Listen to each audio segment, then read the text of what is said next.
అందమై ఈ గాలిలో గంధమై నా తోటలో చైత్రమై ఈ బాటనే నడచిరా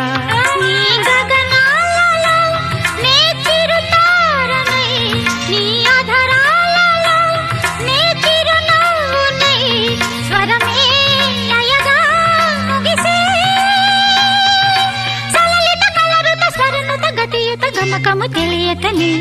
కీరవాణి చిలకల కలకల పాడలేదు వలపులే తెలుపగా ఇలా రాలిన పువ్వులు వెదజల్లిన తావుల అలికిడి ఎరుగని పిలుపుల అలిగిన మంజుల వాణి కీరవాణి